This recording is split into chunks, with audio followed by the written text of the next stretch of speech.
Hi everybody, thank you for joining me. This is Living Divinity. I would like to thank all who have subscribed and those who have not yet subscribed. If you're here viewing this posting on this channel, thank you so much. Let me see. Yes, without any of you coming to this platform, coming to this channel to hear a message, there's no need for me to be here. So thank you for being a big part of my purpose, okay? And let's thank God that we can come together and have a spiritual connection, energetic connection. I can do the reading and you can watch it at your leisure and know in your heart of all hearts that this channel is divinely guided and protected, okay?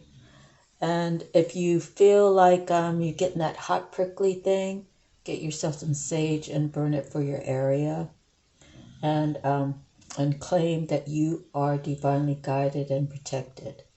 So as I had said before, as you are ascending, as you are learning, as you are getting closer to God, evil entities from who you don't want to be anymore, from your past, the lower vibe kind of thing, doing things that you know that aren't correct. Sometimes negative entities can become attached to you. I denounce and I declare as a child of God that I have the authority to command any evil entities in or around my body to disperse and never return. Knowing that you said those words, and if you're in the knowing that once you say those words, that there's 1,000 more waiting to enter your body, right? To be attached to you, to be on the outside, inside, wherever these entities go, okay? You need to ask God, God, replace my space with your purifying love. And keep me protected, Lord, because I have given you my soul. I have given you my heart. I want only you. I don't want to live that life from over there. I want to be over here on the right side of you, God. Okay, so it doesn't have to be exactly word for word, but God already knows your intention when you're saying it. So it's important to return to sender. Just say the words, return to sender. You have something in your mind that doesn't sound like it's you. And people will project thoughts into other people's minds. People really do have that ability. And some people have it naturally, and some people, you have to work and study to have that. But to use it in such a negative way is, God eventually will get tired of you doing that, using such a special power, right? And you're using it to serve yourself, or definitely not to serve God, okay? To use it in a negative way. So those that will put bad thoughts in your mind, you'll think about, oh, I'm here alone, what good is my life? I might as well just end it, right? Is that really your thought? Is that thought coming from someone else? Is it possible you could have had a falling out with someone who hasn't healed yet and they think like that? So you have to really, when these thoughts hit in your brain, you have to decipher, is this me? And if it's me, why would I want that to happen to myself? If you realize that's not me, you return it to sender. That's not me. It's not my thought. It's not my feeling. It's not anything to do with my heart, my mind, body, and soul. I return to sender. And just by saying those words, it's as if, you're calling upon your angels, the angels that watch over you. No, angels, those aren't mine. Send them back. Archangels, your ancestors, your spirit guides, the thousands of good angels that God sends for you, right? To keep you protected, to keep your loved ones protected. So it's crazy to believe And it's hard to believe, but please believe what I tell you. I'm telling you from my own experience. You know, the denounce and divorce works, the return to sender works. Then you can also call back your energy. So what happens is, they call them energy vampires. I just call them like slimy people, okay? And maybe I shouldn't even say that, because hurt people.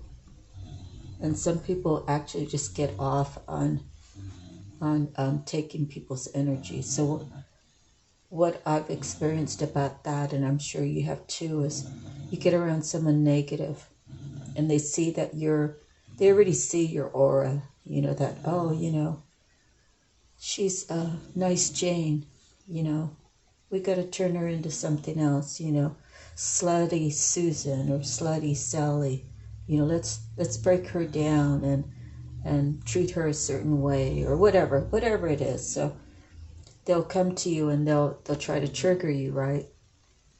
And the best defense for a narcissist is to not give them any of your energy. In other words, if there's like 5 people and they want to bully you, right? You either fall into their trap and get into a big battle with them, like verbal words or physical words. You're giving them your power. And if you just turn around and walk away and say, you guys can think and do whatever you want. That's not who I am, and I'm not going to engage. So once you, and however you do it, I mean, you might not do it that way, you might do it another way. But when you engage with someone negative who wants to purposely piss you off, to take you out of your character, as soon as you give in to them and give them what they want, you're giving them your power. So try not to do that. We're all human. We're all trying to learn. We're all trying to figure out how the best way to handle kind of weird, funky situations, right? But anyways, later you call back your energy. I call back my energy, cleaned and purified. Lord, please clean and purify my energy and return it back to me. So it's kind of like, you know, God, the angels will call back your energy. That's your energy. It shouldn't be over there. It should be with you. And it'll come back, and won't come back with that negative thing. So I was speaking to my daughter tonight, and she was talking about a store called something odd.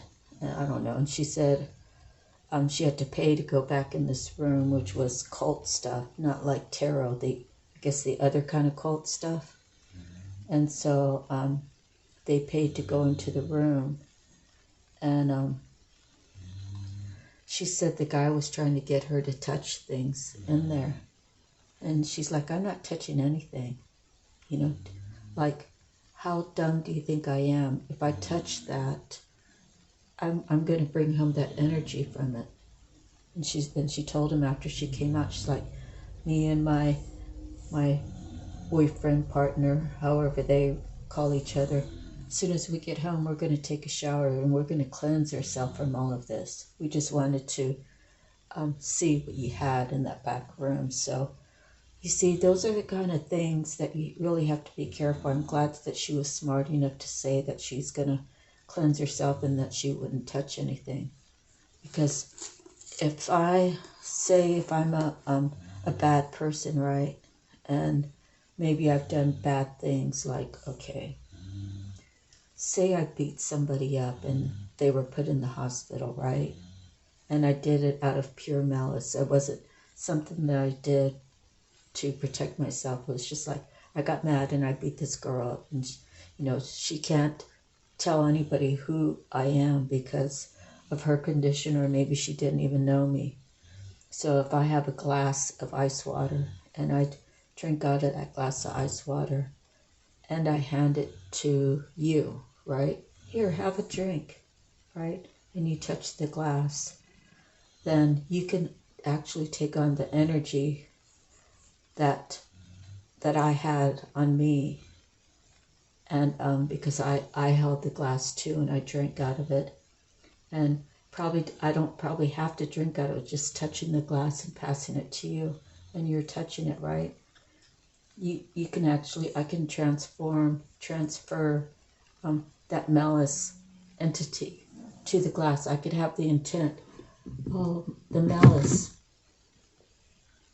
the malicious feeling that I had. I'm going to, because I have the intent, right? I'm going to pass it on, put it in this glass, and then I'm going to have James come by and drink out of the glass. I'm going to have him hold the glass with the intentions of transferring that malicious entity, right? So that's why it's important to call on your cleansing. God, please purify and cleanse my mind, body, and soul, because you never know what someone else's intent was when they touch that glass, right? And I'm so blessed to have my daughter. She's very intuitive, and I told her tonight, I said, you're smarter than I have. It took me so many years to get to this point, and you're at this age and you're already there, So that's just things we all need to know as spiritual beings. When we're trying to live a God-fearing, God-loving, spiritual life, we're going to have a lot of obstacles that come our way. And as we elevate higher and higher, we always want to, send angels, ask God to send angels to protect our loved ones that are at a distance. We always want to be thankful to God for our ancestors, our angels that protect us, the archangels, our spirit guides, and God himself. And we always want to give God all the glory. It's so important to give God the glory, to show him appreciation, along with all the spiritual beings that help us. If you believe in your ancestors, you should. If you don't, I'm just saying that's how I feel. I need to let you know that. But you have the choice to believe whatever you like. Your spirit guides, the archangels, So it's living more of a life of gratitude, being happy, I didn't expect to have all of this at this age in my life, right? And I'm saying that could be you saying this to yourself, but I realize that I really have everything that I need, or I have much more than I expected. So when you live in a mindset of gratitude and appreciation, that's when other good things start flowing to you, when you can start manifesting other things, that makes your heart sing, right? As long as you're living in your north node, or your highest self, and you're showing appreciation to God, and there's things that you might want in the future that could enhance your journey, that can enhance your passion, right? If you decide you want to be an artist of any kind, dear God, I've been wanting to invest and build my own bakery, but it costs a lot of money for bakery equipment, right? You got to get all the stainless steel items, the mixers and the ovens and all that, and you have to pay for the electrician and the gas people to run the lines, and you got to get your space, and you got to get your signage, you got to get your license. There's so much to do, right? So God wants to bless each and every one of you when you follow your path of something that you're passionate about and that you love to do, and that you'll love for a long time, right? So,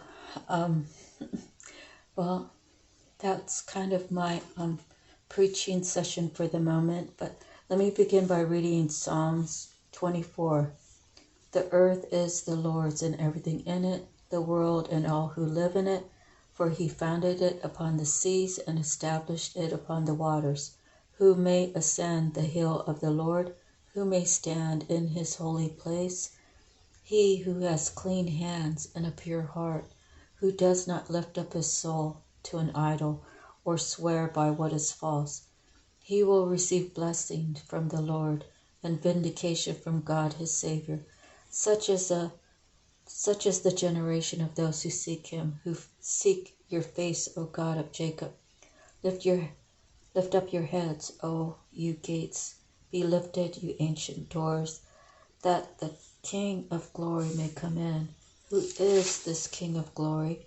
The Lord strong and mighty, the Lord mighty in battle. Lift up your heads, O you gates. Lift them up, you ancient doors, that the King of glory may come in. Who is he, the King of glory? The Lord Almighty. He is the King of glory. Selah. Okay. So next we're going to go through our smaller decks that have our inspiration writing, and then we'll go right to the tattoo reading. So, miracles now. Releasing anger from the past sets me free in the present. Okay? Does that make sense to all of you? You can't really move forward if you're holding on to anger. I mean, I guess you can, but it won't benefit anybody. Okay, it won't benefit yourself. It won't benefit your days of going into your job. It won't benefit, did I say that right? It won't benefit anything. It won't benefit yourself. If you go to work and you're carrying around anger that happened 3 weeks ago, you know, it's not going to be good for anybody at work. If you have to stop over and see your mom and dad and visit with them, or a cousin or a relative, you know, you're still going to be, you know, walking around with that chip on your shoulder. And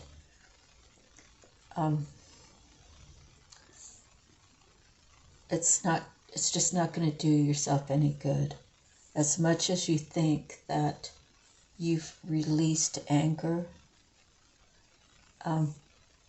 depending upon what it was, it really takes a lot. And hurt people do hurt people. So I'll tell you a quick story about my dear brother Randy. He's like in the middle. He passed away in November 2020.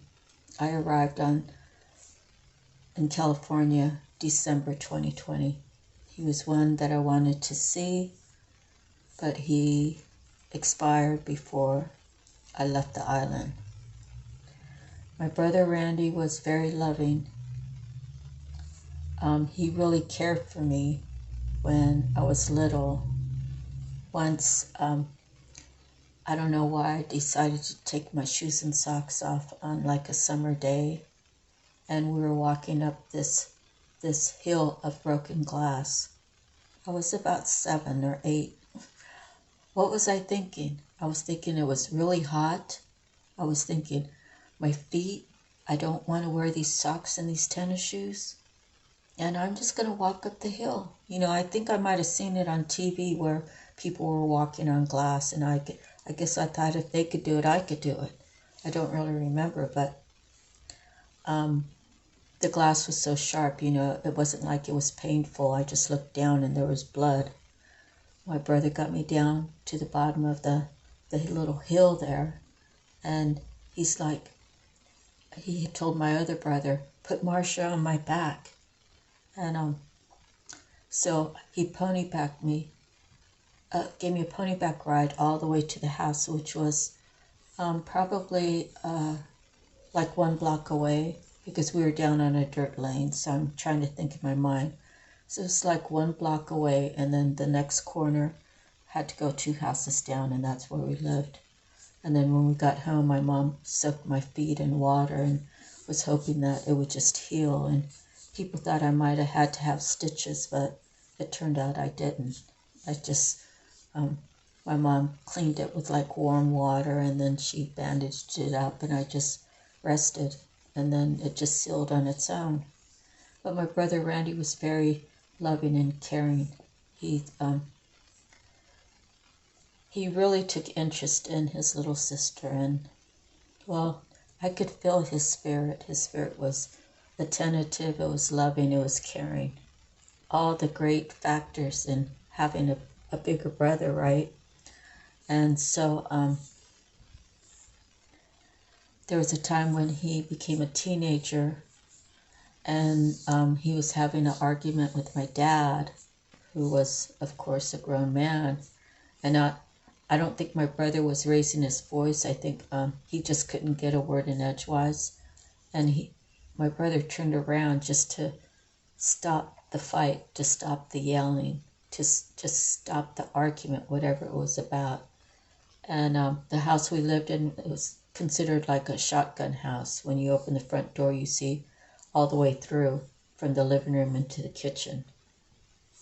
And they were arguing, or my dad was yelling at him in the kitchen. And I was sitting in the living room scared, because whenever my dad raised his voice, it was automatic for all of us to be frightened.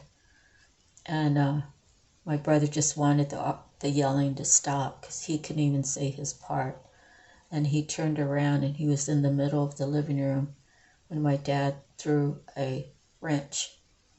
You know, like, it wasn't like a little 4-inch wrench, you know, for the small jobs, you know.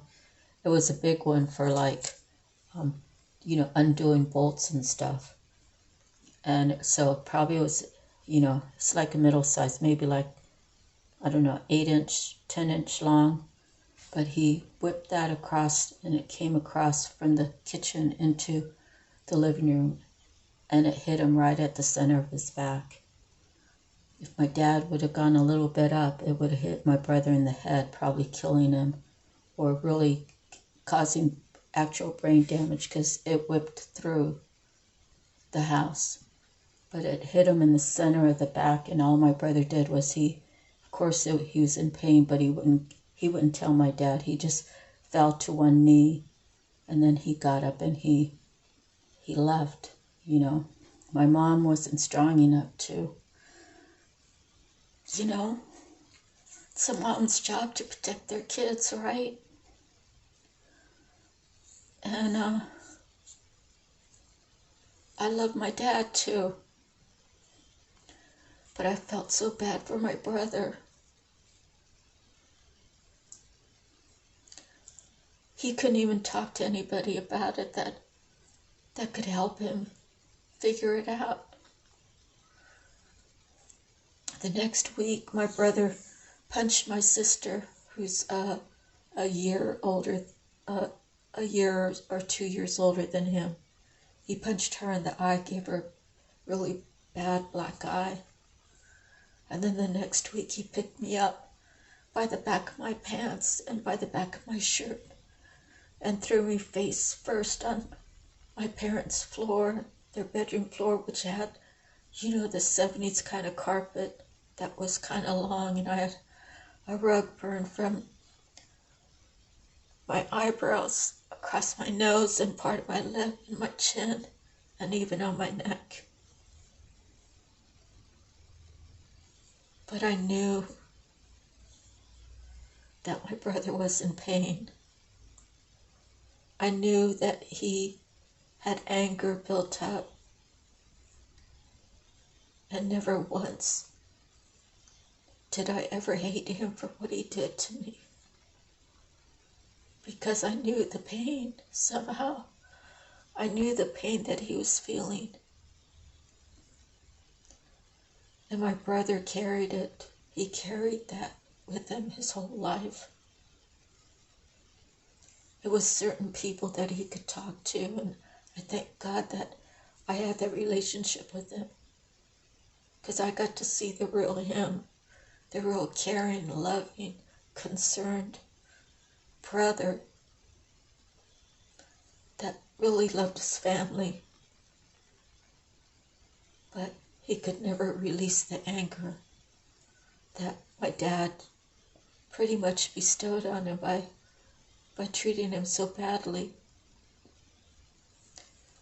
So, that could be considered a family curse, especially when my grandmother was mean to my dad. And, protecting your children is what you're supposed to do. And I was the youngest. There's no way I could talk to my mom about that. And how would I even articulate that when I was like 8 years old? But energetically, I knew that I just knew my brother always had anger within him. And, he did a horrible thing to me. But I never said that I hated him. I never said I was mad at him. I just understood that he was in a lot of pain. So you see, when people can't break, I believe my dad's part of his life, he should have been working on breaking the generational curse that his mom placed upon him. I believe that my dad didn't heal himself. So you see, my dad couldn't release the anger, but he went ahead and got married. He went ahead and had children. He went ahead and did the same thing to his kids that his mom did to him. Do you see?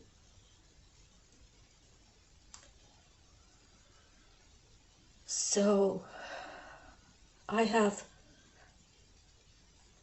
39 first cousins, including my siblings. My grandparents have 39 first grandchildren.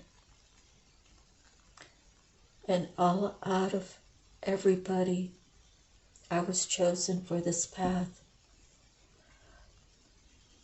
Others were asked to do this and they declined.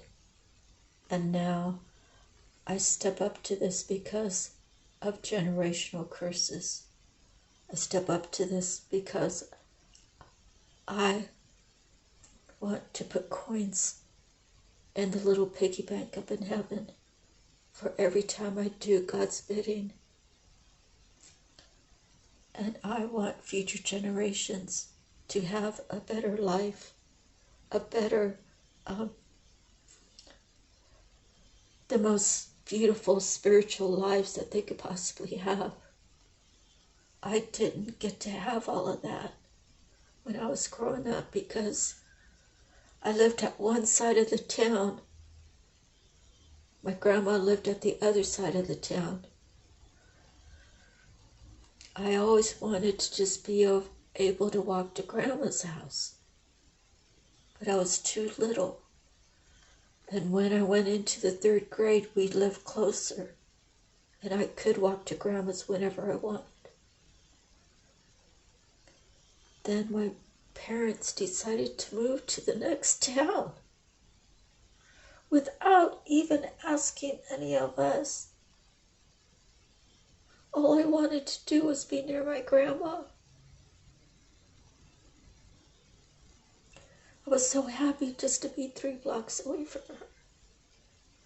My parents bought a house in Orchid. And I told my mom, "What about Grandma?" She said, "We'll come by and see her."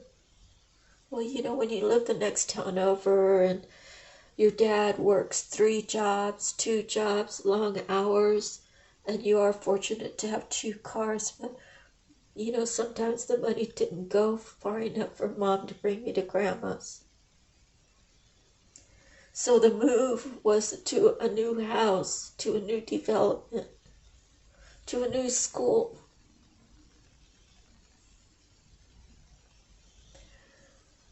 But it ended so much good stuff, So as parents, we have to consider those things before we just decide, right? we can't always do what the kids want us to do. Maybe there's a new job. I mean, that wasn't the situation for my dad. It was just he thought orchid was new orchid and it's going to be better and whatever, you know. But I wish that my grandma would have said, hey, let Marcia come and live with us, you know, because the house was big enough. Like, my grandma had one room, and my grandpa had the smallest room, and my sister Tanya had the big room. So me and my sister Tanya could have shared the big room, and, you know, we could have shared the chores, taking care of grandma, but things didn't happen that way. My point here is to release anger, even if it happened to you. Even if you know, if it happened to you, whatever it is that happened to you, you have to release it. Otherwise, if you are having children or having grandchildren or whatever, and you're still holding on to that anger, it's going to lash out, and then it's going to hurt someone else. So you can't take anger from the past into the present, because it'll screw up your future, and you won't be able to think straight. Anyway, so let me move forward. I'm sorry if I overdid it. I'm very passionate about what I do, and I'm very serious about telling you the truth that I know. So I hope that the information that I give you in this reading, just as well as all the others, have some value to it that you can take home with you, okay? Your soul purpose, we have the philanthropist, and the stone is rhodonite. It says, I have plenty of money with plenty to spare. Success is mine through perseverance, endurance, and clear vision. I am grateful for the blessings in my life. Okay? Being grateful. Being grateful for all of your experiences, good and bad. Knowing that if it's something bad, maybe you don't understand why it happened, but in the future it will be revealed to you, and you just let it go and let it be, you know. And if the understanding never comes about, then you can, you know, it's like a flashlight in your head, right? Oh, so that's why that happened. Oh, so, you know, I learned this from that. Do you enjoy raising money for the welfare of those who are less fortunate? While the term philanthropist usually indicates those who make generous donations to support a cause, other life paths fall into this category as well, including benefactors, donors, sponsors, fundraisers, and nonprofit marketers. The purpose is to successfully raise or contribute funds for the welfare of others. When the philanthropist and rhodonite card comes into view, you are being called to create a strategy, do your research, find solutions, and lead the way in order to raise money to donate toward a good cause. Sometimes philanthropy takes the form of small donations to a friend or colleagues in need of little extra support to get them through a hard time. Rhodonite helps you restore balance. It is a good stone to support you after a period of loss or distress. It helps with the grief association with challenging situations and offers comfort during times of heartache, sorrow, or unhappiness. This life path of a benefactor provides the opportunity to increase personal abundance and financial security through altruistic actions. Use this energy to expand your thoughts of gratitude while focusing on your existing blessings. Make this a daily practice. It will lead you toward having plenty of money and plenty to spare. Believe in unlimited wealth and success. Activate philanthropic actions and notice how an infinite supply of wealth becomes more available to you. Those in need of philanthropy may have been through some challenging situations, and rhodonite is a good ally when recovery time is necessary to restore balance and establish new footing. Philanthropy is much more than just a charitable donation. It is an altruistic effort to improve the well-being of another person or group of people. A philanthropist or benefactor holds the energy of success due to perseverance, endurance, and putting in many hours to achieve goals, and they have the means to share the fruits of their labor with others in order to restore and assist others in their lives. Foster this energy in yourself. So, quick note, my dad, he really wasn't all bad. I can't explain how he managed to be so damaging like that physically, but he gave blood for many years. I think in his lifetime it was like 200 and something pints of blood. I'm not sure if that's the exact number, but it was a staggering amount. And I actually started doing that when I went into the service, because they just did it right on board ship. They would ask people, whoever wanted to donate. And back then they actually had a blood bank, and blood was tested and then sent to different hospitals. Well, since I got back here, I started donating through the local, I don't even remember the name of it, but I happened to Google it, and the CEO makes like $1 million a year. So I know the workers have to get paid. I know the CEO has to have, a certain amount of money per year. But the worst part is they're taking in blood, they're having it tested, and they're selling it to the other hospitals, the hospitals in need. Okay. Is $1 million a year really necessary? Is that really, that's not, why don't I be a nonprofit and I can make $1 million a year, right? In other words, they're taking the blood. I know the blood has to be tested. The blood has to be tested to make sure there's no, AIDS stuff in it or whatever. And then it's actually sold to a hospital. And then who knows if this Vitalent or whatever the name of it is, are they taking in donations as well? And why do they have such a big excess of money just laying around? And it's mind-boggling to me that a nonprofit can make that much money and feel like it's okay to charge a hospital, because a hospital's they're gonna make money off of it too. So when it goes to the patient's insurance is going to be charged a certain amount. So everybody wants to make money off someone's blood. When back in the day, when my dad was giving blood, he could store up blood for like family members. Like, say if you knew you're going to have surgery, oh, let's go down and give blood for, cousin Nick, he's going to need like 5 pints of blood. And, I guess they would do their testing, but the costs were way down. But everybody's so into making money, like extraordinary amounts of money. All it is hurting the bottom line for everybody. So we do have a lot of greed here in the U.S., and I'm sure it's like that in other countries as well. But, someone needs to get a grip on what's going on here. And I think it has to be a personal thing, I think when Trump was president, he didn't even take no money. If that's correct, because he already has money, right? And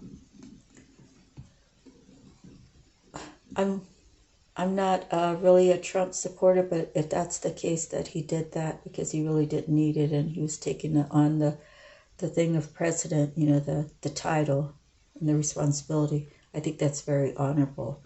So I kind of feel like these people who are taking in $1 million for collecting blood that they're going to sell anyways, and make a profit off of it, I think they should have some sort of just some self-awareness, right? What is that saying about the company that I'm in charge of? Oh, yay, I'm making $1 million a year. And everybody else under me does all the work. Yes, I'm responsible because I'm the CEO, but I have all the different people. I have my attorneys, I have my accounting, I have my this department, that department. And all I do is review the bottom numbers. You know, that's a lot of money. I mean, it's a lot of responsibility, don't get me wrong. But people at the hospitals need blood. And not all of us make $1 million a year. So, of course, you know, it's an extraordinary amount. Anyways, I'm going to move forward. I just thought I'd kind of put that note out to you because they haven't actually called me to give blood since I called them and kind of told them about themselves, you know. And I'm not complaining. It's a fact, okay? It's a fact that the regular world is all about money, and we all need money to live a good life, right? But,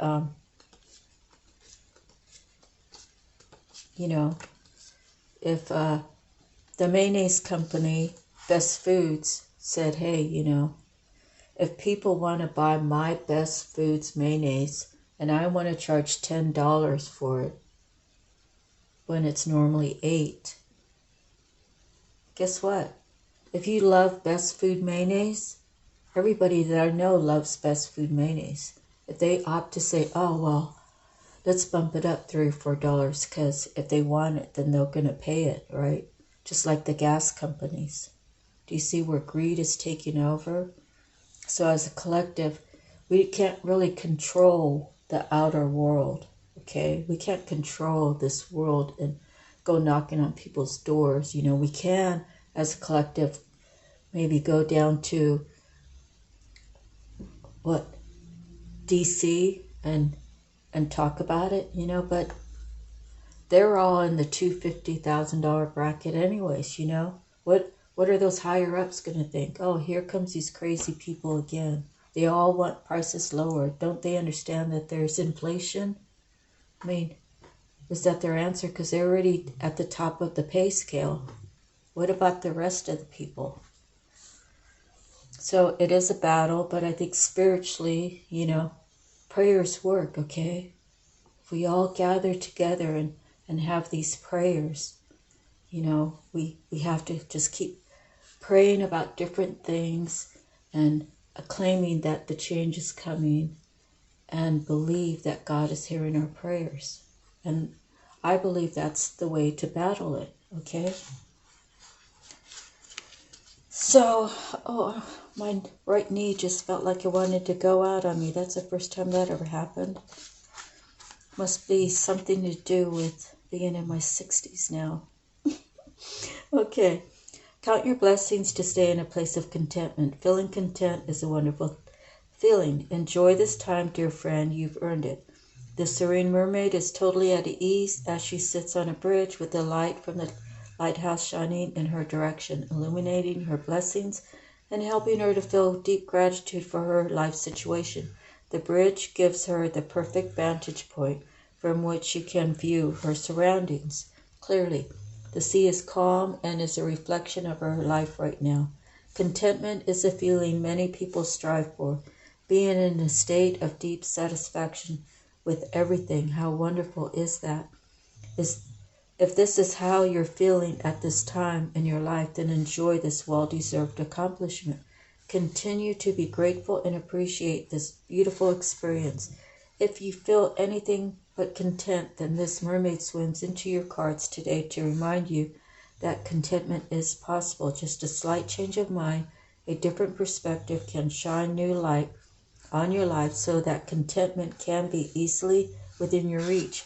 Contentment isn't a permanent place of being, but it's certainly a welcome resting point in your journey. So enjoy it when it comes and help to make it last by counting your blessings and showing gratitude for the good things in your life.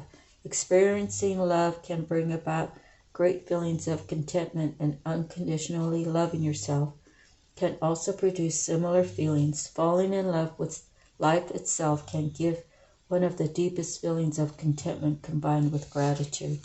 Isn't that beautiful? So stay in the contented feeling. And if you're not there, get there. Okay, yeah, it's all in your mind. Your mind controls the outcome of your life. And I've had that happen several times in my lifetime. And the power of your words, the power of your prayers, they really do work. You know, divine feather. Here's the feather for this time. And we have the vulture. Now, what good is that vulture? What good is that vulture about? Well, he's good for cleaning up messes, right? For like roadkills.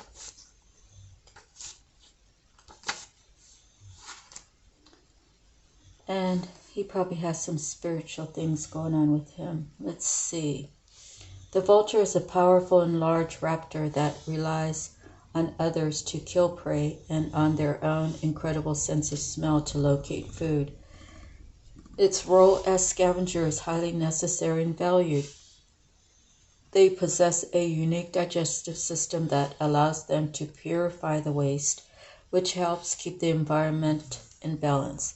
Symbolically, they appear in ancient Greek and Pueblo traditions as a guardian of the mysteries of life and death.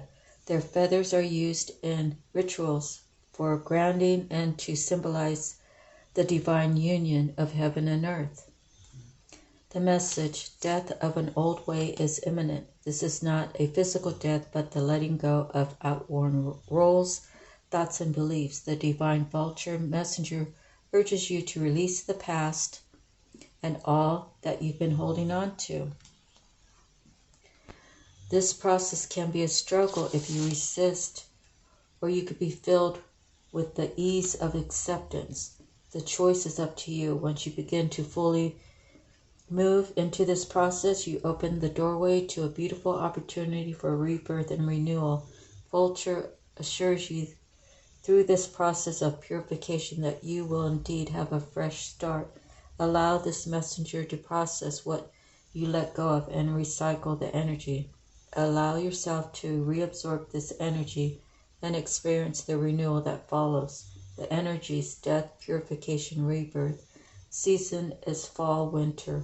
Element is earth, air. The color is black and brown. I honor and accept all of my life experiences. So therefore, I can release anger from the past. And I know that once I do, it will set me free in the present. Okay, so honor your experiences as lessons or blessings or both. Next we have the native spirit. And we just had this, the shapeshifter. I'm going to try to get another card. Let's see. So what happens, I have this filing system to where, because I was at a point where every time I shuffled the cards, the same cards would come out. So I decided to do like the process of elimination. So this is okay, the medicine bag. Yeah, we just had that one too, but let's just move forward and I'll read that one.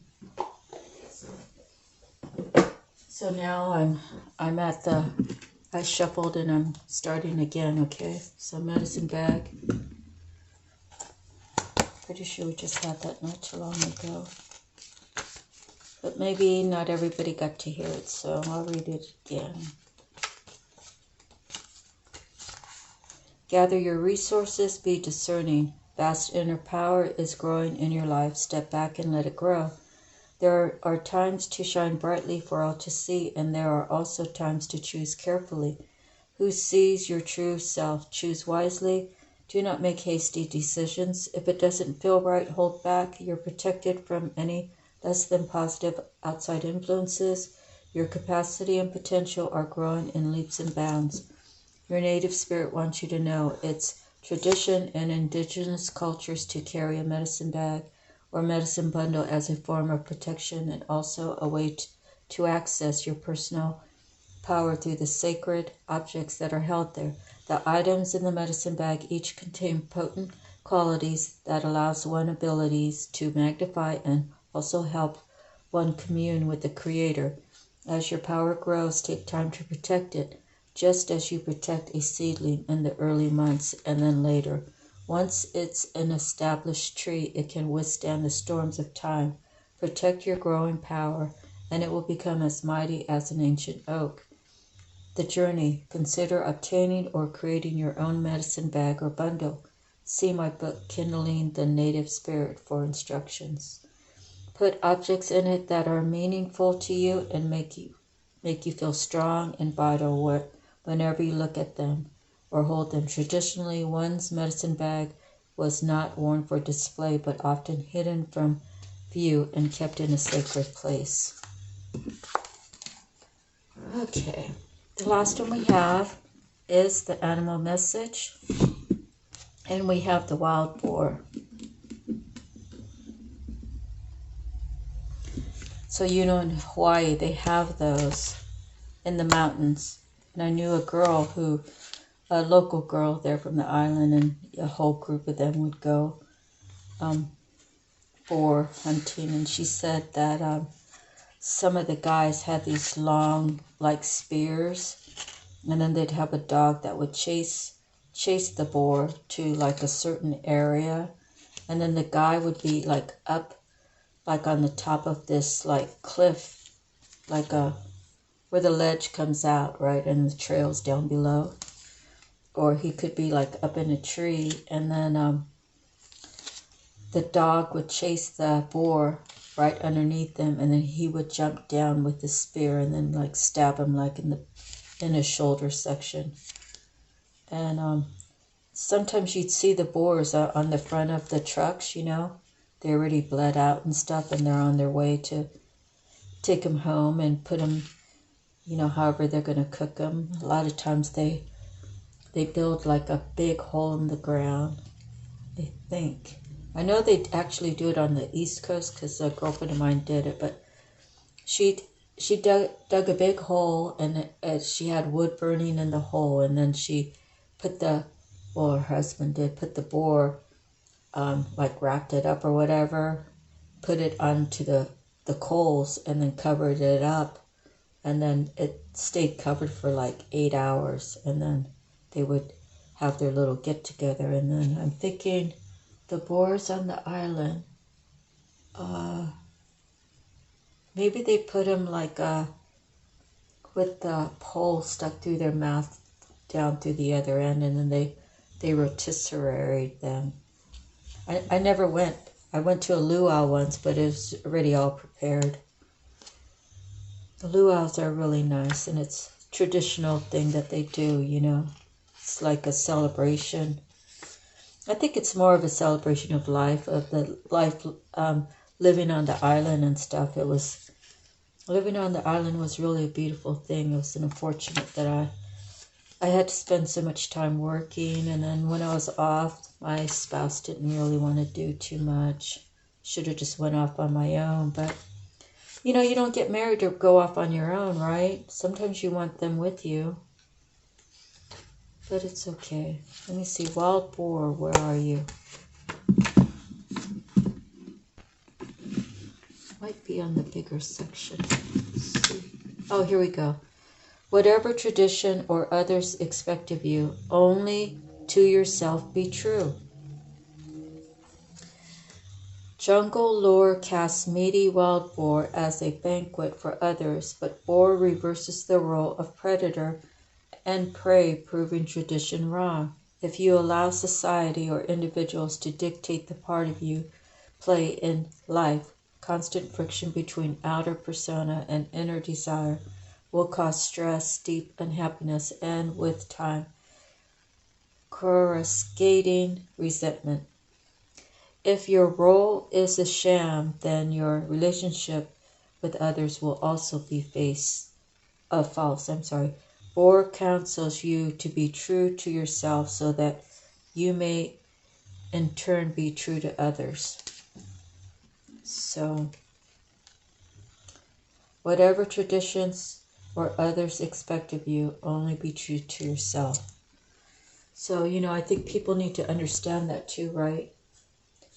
You can't expect people to live the life that you want them to live. You can try to guide them, and you could try to give them, you know, little tidbits of information. You can actually do things and show them that, well, you know, if you do this, it'll change your life. And if they're willing to just hang out with you for a bit, and if you're able to come true, then maybe you can help them see their spirit more. Maybe you could help them work on, oh look, I mixed this earlier on the bottom's 10 of cups, but I'm still going to shuffle.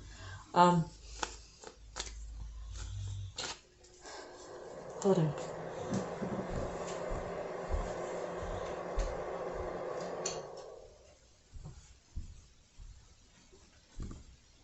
So, like, say for me, something I'm fearful of.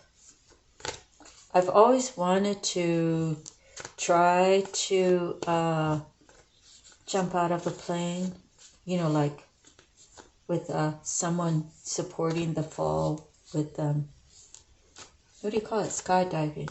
Yeah. But I've never had the opportunity to do it, right? So if someone came along and said, look, you know, actually someone did come along a couple years ago. He's, I think he was in either Korean War. Yeah, it had to have been Korean War. Let me see. Or maybe it was World War II. World War II people aren't really alive anymore, I don't think. World War II happened in the 50s. So he would have to be in his, well, maybe he was World War II veteran. But anyway, so this dude, it was his birthday, and he was going to take a whole bunch of us up to Lompoc, where they have the skydiving. And, well, I didn't make it, but he was willing to pay for everybody, and I think it was like 100 and something each. And I didn't make it because I was afraid if I got up there that I might change my mind. But I think with the right people and the right atmosphere, and, you know, just have someone to help me build the courage, right? I might want to try it, but it has to be something that I want to do. It can't be something that someone else wants me to do. I think that's kind of what that card was saying, that I have to stay true to myself, and I can't let someone force me to do something that's on their agenda and not mine. So that would be like if someone said, oh, I'm going to start jogging. Well, it's easy for me to say no to that because I don't believe in running on pavement. I had to do it in boot camp. And I'm actually doing construction work. My now divorced husband, my husband at the time, him and I did work for some people from Canada. And the guy says, yeah, you know, my wife used to run marathons, and she was probably about 74 or something like that. Really petite, but not too tall. I would say she was like 5'6" or 5'7". And he said, yeah, she can hardly run now. She still tries to run, but all that running, all those years of doing the marathons, you know, it like probably put her back out of alignment and got her legs all hurting, and her knees and the bottom of her feet. Everything's damaged from pounding on the ground. So you runners out there, be careful. Gotta, I don't know, the safest place to run is on grass, which then you have to make sure that it's level, right? Because you don't want to be twisting your ankle. And then running on the sand, if it's all sand, then that's going to be pretty strenuous when you're trying to run, right? It's hard to run in dry sand, but I guess if you ran across the ocean edge, you'd be all right. But I mean, I don't know. I just don't run, and I'm glad I don't run. I don't really do exercise standing up anymore. A couple years ago, I was doing aerobics, you know, for about 20 minutes, but that's after a 45-minute workout on weights and stuff. But I would never run. I don't even want to run on one of those walking things. I just want to do my stretches and do my aerobics, get my body moving, pick up my weights. And then I do some floor exercises because at my age, I don't want to hurt my back because, you know, as you get older, it takes a lot longer to recover. And I just don't want to risk it. Do all the floor exercises. So let's see what we got. I think I'm ready to do the cuts. And then, let's see.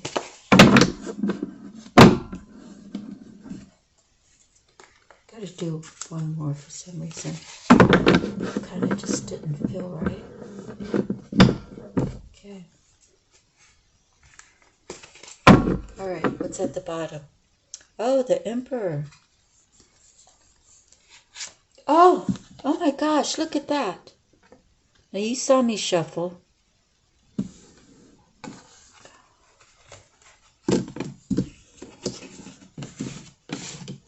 Major Arcana, the Hangman, and the 2, and the 8 of Coins, or 8 of Wands, I'm sorry. Okay, so there's the King of Coins. We're going to let him stay, but this is a first for me. So, just from these cards at the bottom, which I believe is in the future. Okay, the 8 of Wands is communication. The 2 of Coins is like a partnership. The Hangman is, do I stay? Do I go? What do I do? Do I really, can I find this? Could be like that, the Hangman. Is this what I'm looking for, and can I find it? Do I know who this is? I think they do know who they are. What an amazing reading. Okay, so I'm going to save these just by themselves, and I'll refer back to them as I need. Let's pull some cards off the top. Oh, the Temperance. The Temperance could be a Sag.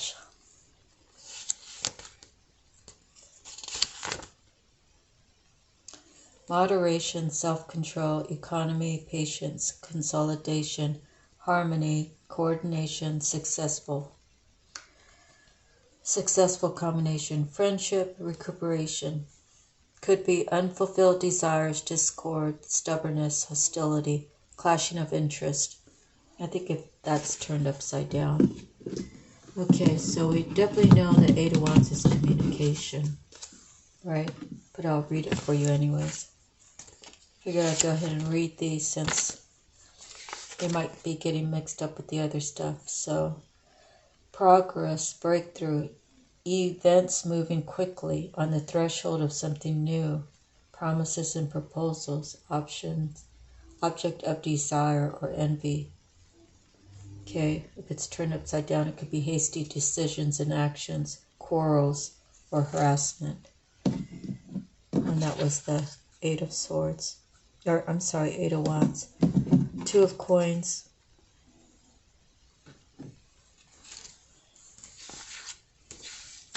Let's see, 2 of Coins. Flow of money, in and out, obtaining money to survive, a happy business face, getting what you pay for, energy fluctuations, ongoing work to launch an enterprise. In the regular tarot, this talks about like a partnership, but this deck, it says just what I said. The Hangman.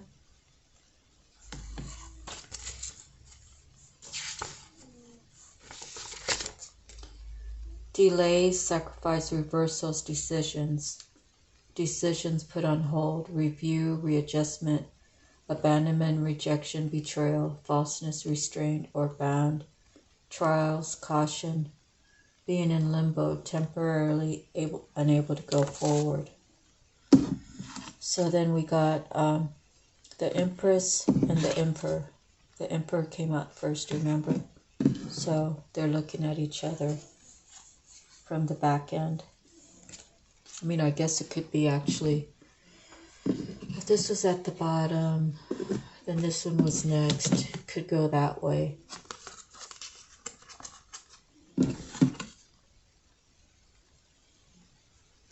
Okay.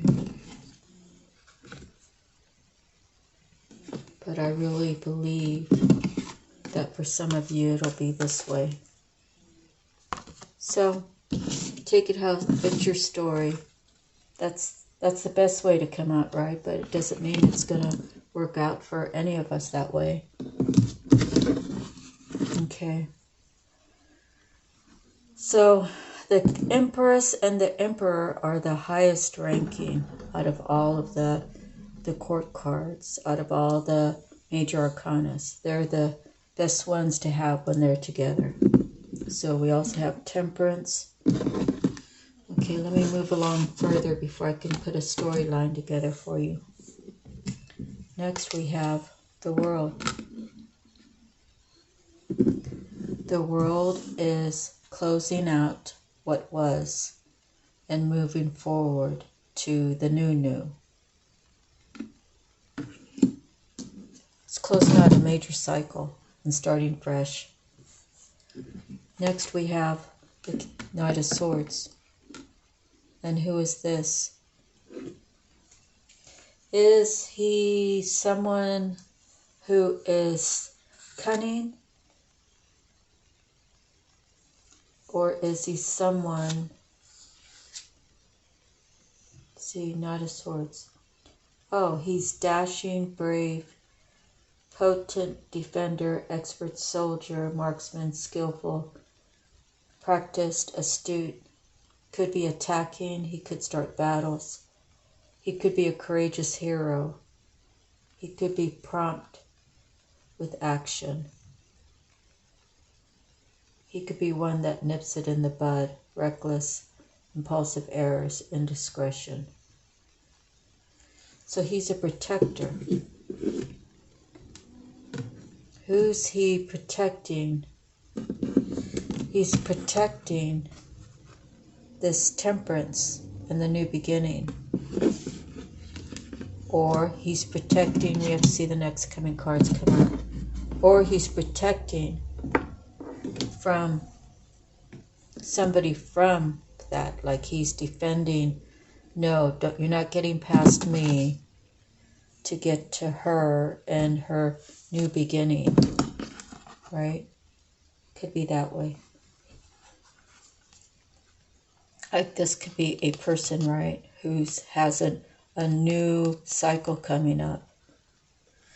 And this person could be saying, I'm protecting this so things will fall in place to my benefit, or could be I'm protecting the person who might be heading towards these two.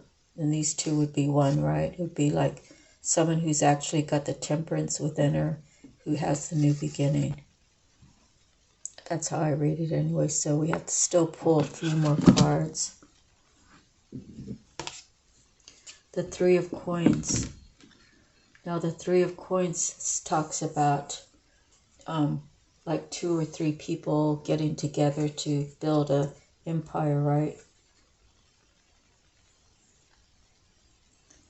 Says expertise built on experience, craftsmanship, a good reputation in work and business, mastery, skill.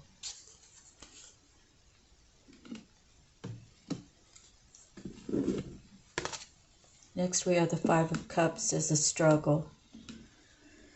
It's a struggle. Who's struggling now? Why are you struggling?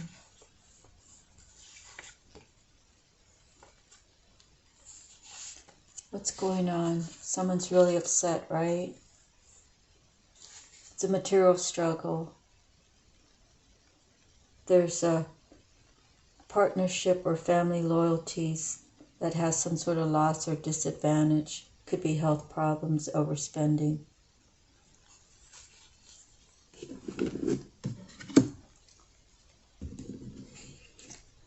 Next we have the Ten of Cups, which was at the bottom. So, through something going on,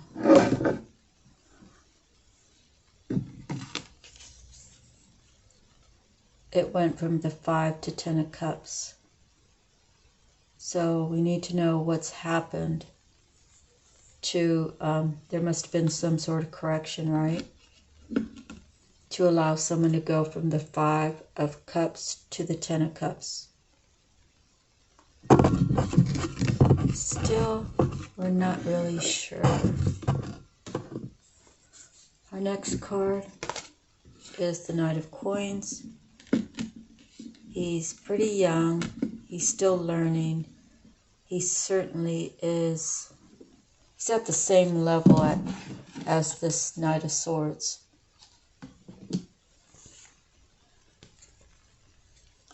Is he the same person? Is it two people? Are they both female? Are they both male? Is one female and the other male, or vice versa? It's going to be different for everybody's story. But he's trustworthy and brave. He's methodical and reliable, responsible. He's decent, he's patient, and he's able to finish the task. So, the Knight of Swords is dashing and brave. He's an expert soldier, but he starts battles, but he's also a courageous hero. Okay. Next, we have the Devil. The Devil is, well, he's the devil. Mystery magic, could be astral plane experiences, strange occurrences, prophecy, fate, catastrophe, downfall, negative attitude, obsession, bondage, misplaced loyalty, violence, fatality.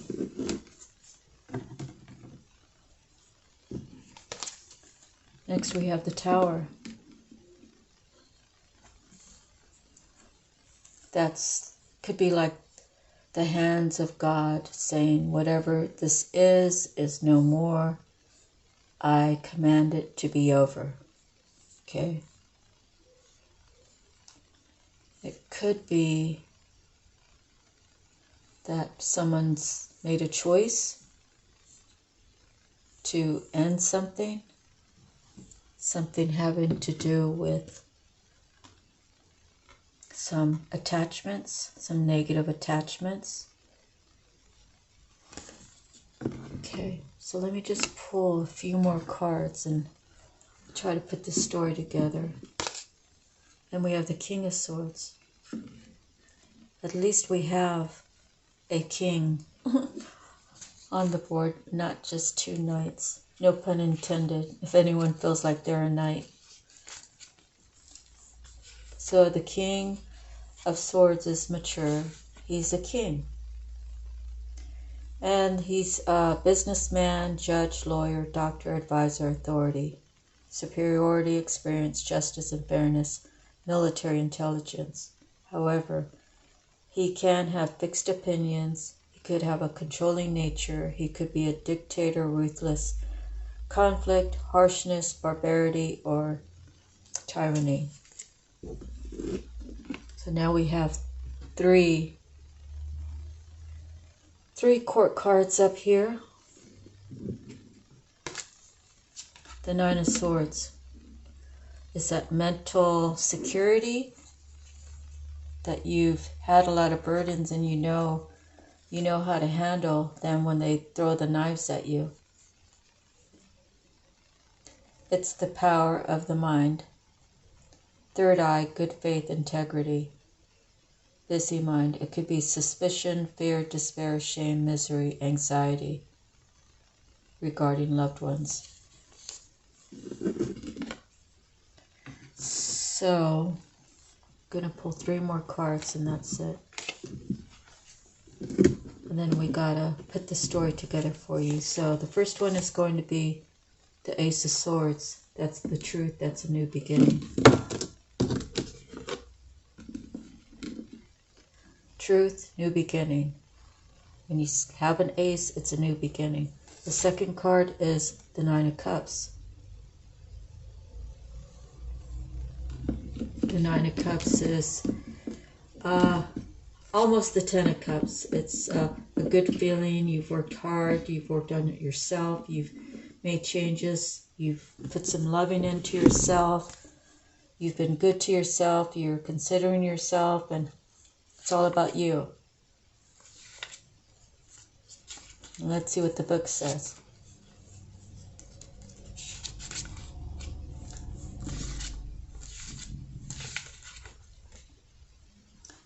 Success and abundance, well-being, contentment, happy, secure future, wholeness, wisdom earned, spiritual fulfillment, trophies, rewards, achievements, complacency, smugness, or conceitedness. So those last 3 are like if it's turned upside down. And the last one is the Wheel of Fortune. Okay? So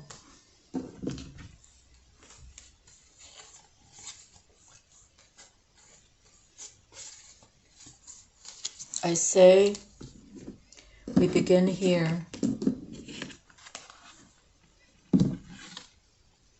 and possibly this Knight of Swords.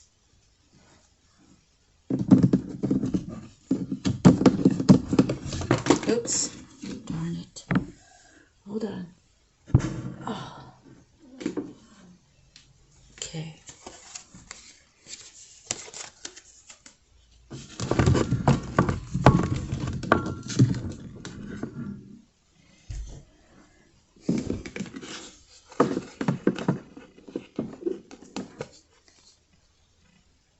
Okay. So, I believe that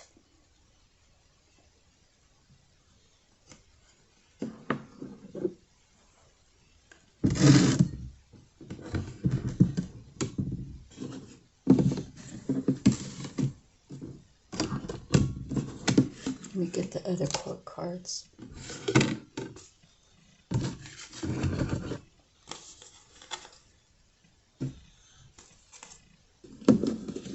We have 3 court cards.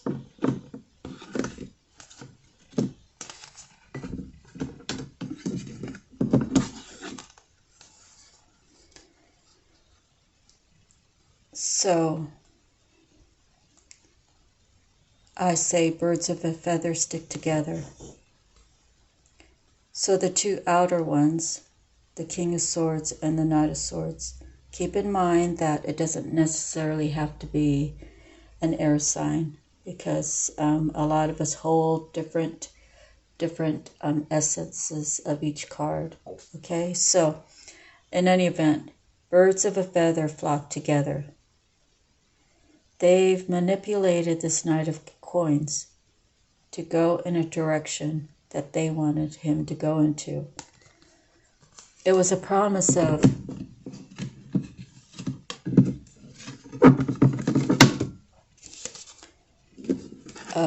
a stable, right? The Temperance is like stable, balanced. It was a promise of stability, a new beginning, working, getting skilled, and having the Ten of Cups. What it turned out to be was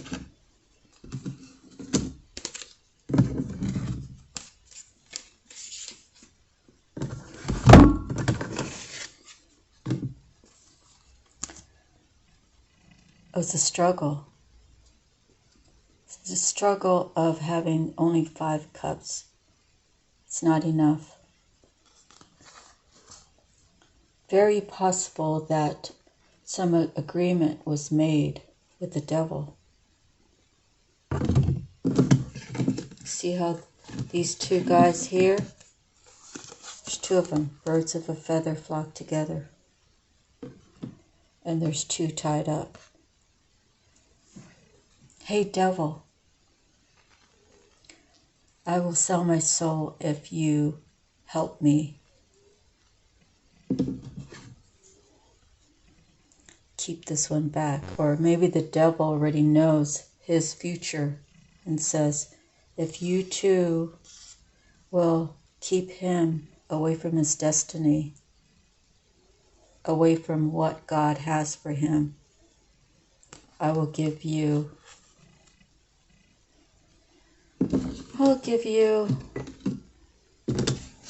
a new beginning. I will give you a balanced future, a balanced present, and I'll give you a whole bunch of stuff that you love. And I will give you the skills to keep this Knight of Coins tied up and locked up. So this Knight of Coins, well, he probably wanted to see somebody. He probably wanted to offer something, just a small little token. However, he had to put his life on hold because he was guided in a different direction.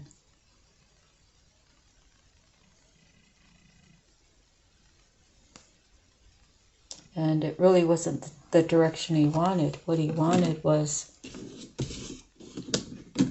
to help. He wanted to have this with someone else.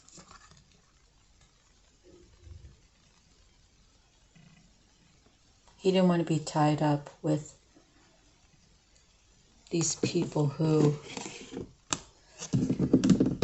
tricked him into believing that he was making the right choice with this 10 of coins, 10 of cups. But it was a false 10 of cups, right? Because anything attached to the devil, you know, if you believe in God and you believe God is good, then you have to believe in the devil and that the devil's bad, right?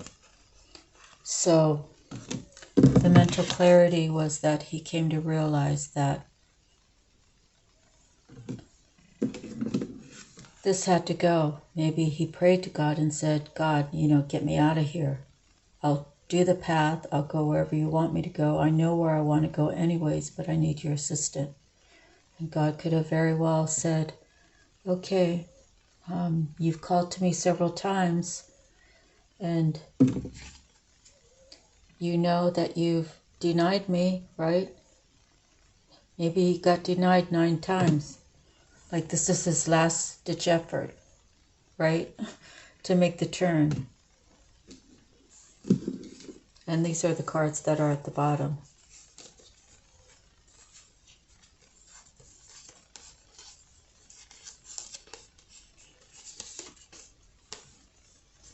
These two were together.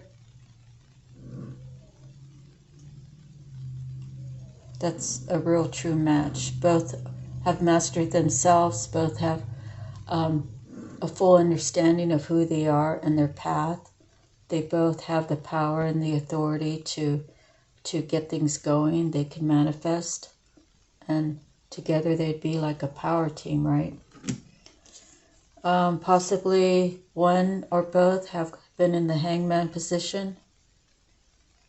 Like, what's taking so long? Or I need to be more understanding.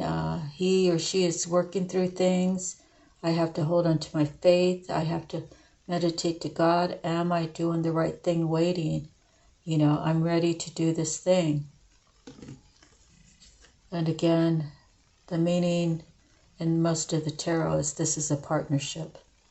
Okay, so there's some communication that's going to be coming. And then we have, this is the truth, the Ace of Swords. The 9 of Cups is, that's working towards, You know, you've done all your healing, you've done everything, you're ready to have your partner with you. Okay? So this can be looked at several ways. If you have the Nine of Cups and your partner is starting fresh, you know, you might offer him or her the cup in the middle, and then together you guys pour into that cup together. Or you both can have your own Nine of Cups, and then you can exchange the center cup and always stay full, because what you give, you get back. This is the truth in this situation, is that it's self-love, self-respect, integrity, it's discernment, it's trust, it's faith, it's manifesting, it's hope. It's living the best life that you can live. And it came out at the bottom, these two cards. And then the last card is the Wheel of Fortune. Take it while you got it. If you don't take the call, whoever you are, male or female, if I'm talking to the man or if I'm talking to the woman, if you don't accept this now, the Wheel of Fortune may turn and you may lose the opportunity. So you have a chance at a new beginning, a fresh start. The Wheel of Fortune's in your favor. This is the truth. This is what you can have. Pretty much snooze or lose, okay? Everything that was blocking you, it should be out of your way by now, or working towards it. You've gone into type of submission, right? You've hung yourself upside down. You spoke to God and you said, is this really my path? You've sent me the signs, I've seen them, but can I please have one more sign? Maybe the sign was, okay, well, where you're at, we don't want you there anymore. Okay, that's a sign.